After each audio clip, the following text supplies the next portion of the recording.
तर मित्रांनो, आज आमच्या मानधानी ग्रामपंचायतमध्ये BDO साहेब आलेले आहेत. ते आमच्या ग्रामपंचायतला काय काय लाभ होणारे लाभ म्हणजे काय काय योजना आहेत या सगळ्या योजना आणि काय आमच्या गावाला म्हणजेच काय म्हणता येईल त्याला इकडे काय म्हणता येईल काहीतरी नवीन सांगणार आहे काहीतरी नवीन सांगणार. तर आज सगळी मंडळी त्याच्यामुळेच इथं जमलेली आहे. तर मित्रांनो, आपण पहारे आमचे राजू पहारे साहेब जे आमच्या गावचे चांगले नेते आहेत, एक प्रतिष्ठित नेते आहेत, त्यांची आज भेट घेणार आहोत. तर मला सांगा पहारे साहेब, आपले BDO साहेब हे गावात कशासाठी आलेले म्हणजे काय? मुख्यमंत्री पंचायत राज समृद्ध योजना या योजनेची माहिती सांगण्यासाठी ज्या ज्या सुविधा आहेत त्या अनुषंगाने त्या गावामध्ये ज्या सुविधा चालू राहणार त्याला बक्षीस जिल्हास्तरीय, तालुकास्तरीय, महाराष्ट्र राज्यस्तरीय प्रत्येक ज्या स्तरावर प्रत्येकी कुठलं 3 कोटी 2 कोटी 5 कोटी असं बक्षीस, कुठं 50 लाख, कुठं 15 लाख, कुठं 60 लाख असं बक्षीस आहे. या योजनेची प्रत्येक गावागावात माहिती सांगण्यासाठी प्रथमतः मला वाटतं जिंतूर तालुक्यात BDO साहेबांनी आपल्या गावचा पहिला नंबर लावलेला असावा असं वाटतंय. त्या अनुषंगाने काही वेळानंतरच BDO साहेब आपल्या गावात येणार आहेत. आपल्या गावातील सर्व जनतेला या योजनेची माहिती, काय कशातून काय करायचं, एमआरजीसी योजनेतून काय करायचं, घरकुल योजना कशी चालवायची, गाव सुस्वच्छता कसं ठेवायचं, गाव करपट्टी, पाणीपट्टी या पूर्ण योजना, त्या योजनेतून लोकसहभागातून ज्या ज्या कार्यक्रम राबवायचे ती पूर्ण माहिती देणार. त्यामुळे काही क्षणातच BDO साहेब त्याची टीम मानधानी या गावात येणार. ठीक आहे. धन्यवाद पहारे साहेब, धन्यवाद तुमचं खूप खूप. नमस्कार मंडळी, आज आमच्या गावचे प्रतिष्ठित मुंजाभाऊ तळेकर आज आपल्याला BDO साहेबाबद्दल काय, कशामुळे BDO साहेब आलेत, काय आलेत त्याच्याविषयी सांगणार आहेत. मुंजाभाऊ सांगा आम्हाला 2 शब्द. आज आपल्या गावात मुख्यमंत्री पंचायत राज हे अभियान राबवण्यात येणार आहे. त्या माध्यमातून आज आपल्या जिंतूरचे सुनील भुसारे सर BDO हे आले आहेत आणि त्यांच्या मार्गदर्शनाखाली आपल्या गावातल्या कुठे अडीअडचणी आहेत त्या गावकऱ्यांनी त्यांच्या समोर प्रश्नाचं सविस्तर उत्तर म्हणून, एक अनुभव म्हणून, माहिती म्हणून, कुणाला काय अडचण असली, उद्या कुठल्याही आमिषाला याला बळी न पडता काही प्रश्न सुटत असतील तर ते BDO साहेबाच्या माध्यमातून सोडण्यात यावे व पंचायत समितीला जे जे आपले कामं पडतील ते आज कुठल्या प्रश्नाच्या माध्यमातून त्यांना विचारून आपण कोणाला भेटावे, काय करावे व घरकुलाचा असो, कोणतं विहिरीचा असो आणि कुठलं शेत रस्त्याचा असो हे त्यांच्या माध्यमातून प्रश्न सुटतील आणि त्यांची माहिती आपल्याला भरपूर आज मिळेल. ठीक आहे. धन्यवाद मुंजाभाऊ. व्यासपीठावर उपस्थित सर्व पाहुणे मंडळी तथा गावकरी मंडळी, आपल्या गावचे माजी पोलीस पाटील श्री वामनराव तळेकर यांचं शब्दसन्मानाने स्वागत करण्यात आहे. तसेच सरपंच यांचं देखील शब्दसन्मानाने स्वागत करण्यात आहे. तसेच आपल्या गावचे पोलीस पाटील शंकरराव वाकोडे यांचे आपल्या शब्दसन्मानाने स्वागत होत आहे. तसेच माजी पंचायत समिती सदस्य श्री मुंजाभाऊ तळेकर यांचं देखील शब्दसन्मानाने स्वागत होत आहे. तसेच माजी पंचायत समिती सदस्य राजूभाऊ पहारे यांचं देखील शब्दसन्मानाने स्वागत होत आहे. तसेच जिल्हा परिषद प्राथमिक शाळा मानधनीचे मुख्याध्यापक श्री साबळे सर यांचं देखील शब्दसन्मानाने स्वागत होत आहे. उर्वरित सर्व पाहुणे मंडळी व आपण उपस्थित सर्व गावकरी मंडळीचे पुन्हा एकदा शब्दसन्मानाने जोरदार टाळ्याच्या गजरामध्ये स्वागत करूया. यानंतर तीव्र अभ्यास करतील, काही MPSCचा असेल, पोलीस भरतीचा असेल, इतर कोणता अभ्यास असेल, तलाठी, ग्रामसेवक या ज्या काही परीक्षा आहेत त्याच्यासाठी 2 पुस्तकं घेतले तर ते बसून इथं करू शकतील. इथं आहे ना चालेल या.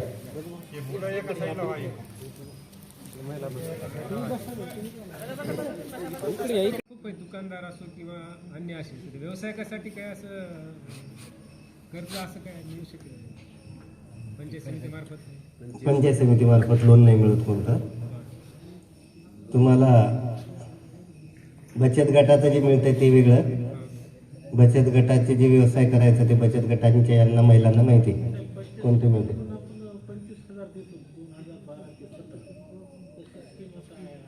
नाही नाही नाही नाही, ती MSRMची स्कीम आहे.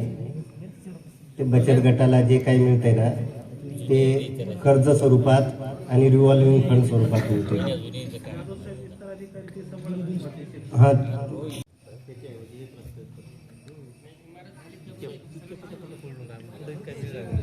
चालेल चालेल. नाही काय होत नाही, इथं नाही करत. जर ग्रामपंचायतनं जर इंडोअरची व्यायामशाळा जी असते, इंडोअरला जर जागा दिली तर त्याला जे पूर्ण बांधकामासहित म्हणजे पैसे वगैरे येतात का? फक्त आम्हाला फक्त तेवढं साहित्य तेवढंच भेटते? इंडोर साठी दिली, हा, जागा दिली. जागा दिली ग्रामपंचायतनं जर, तर इंडोअरसाठी आपल्याला नाही का जिल्हा क्रीडा अधिकाऱ्याकडे प्रस्ताव सादर करावा लागतो. अच्छा. तो जर जिल्हा क्रीडा अधिकाऱ्याकडे प्रस्ताव सादर केला तर त्याच्यातून आपल्याला पूर्ण व्यायाम 7 लाखाची ती बिल्डिंग येते हां, बिल्डिंग आणि साहित्य. त्यातलं साहित्य पण येते. तो प्रस्ताव तुमच्याकडे दिल्यावर नाही चालणार का? माझ्याकडे नाही, डायरेक्ट ग्रामपंचायतनं जिल्हा क्रीडा अधिकाऱ्याकडे पाठवायचं. पाठवावं लागते. अच्छा, ठीक आहे. देतात ते. मध्ये स्कीम होती ती 7 लाख रुपयाची व्यायामशाळा. नाही का, देतात ते. काही गावाला आलेली आहे त्याच्यामुळे. हा, तेच ते. ती स्कीम आहे ती. तुम्ही लोकांनी तिथे जिल्हा क्रीडा अधिकाऱ्यांकडे प्रस्ताव सादर करा, ते देतात. आपल्या तालुका क्रीडा अधिकाऱ्यामार्फत गेलं की तिथून मिळते ते. शाहरुख देते तिथून ते आणतात. दुरुस्तीला काय आहे का? जुन्या विहिरी आहेत आमच्या. नाही, जुन्या विहिरी ज्या खचलेल्या बुजलेल्या आहेत सध्या 1, 2, 3, 4चं टार्गेट राहील जास्तीत जास्त. त्याचा निधी पण 3-4 लाख काहीतरी राहील. पोखराचा अजून काय वाढला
संगीत वाजवायची गरजच पडी नाही हे कसं ऑटोमॅटिक झालं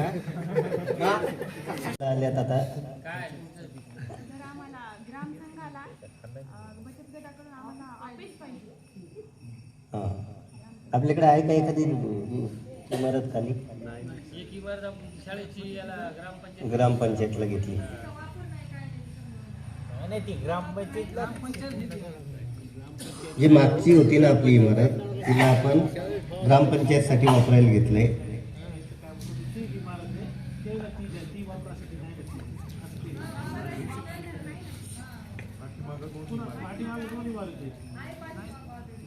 तिथं काय झालं माहिती का आपल्या शाळेमध्ये 10 कम्प्युटर आले. आपण या विद्यार्थ्यांसाठी तिथं एक हे करणार कम्प्युटर रूमच करणार. त्यामुळे ते 10 कम्प्युटर आहेत. आपलेच पोरं शिकतील तिथं कम्प्युटर रूम तयार करायची असली तर ते आम्हाला.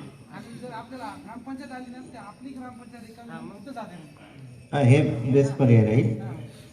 ते करू आपण प्रयत्न ग्रामपंचायतसाठी. मला आठवण नाही राहिलं कोणत्या गावची ती काहीतरी जागा उपलब्ध नाही. तिच्याऐवजी मग जर भेटली मानधनी तर ती टाकू आपण. मुख्यमंत्री समृद्ध पंचायत राज अभियानात गाव घेतले तर आपल्याला ती प्रयत्न करावेच लागतील.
तर मित्रांनो BDO साहेबाचा कार्यक्रम झालेला आहे आणि आता BDO साहेब जात आहेत.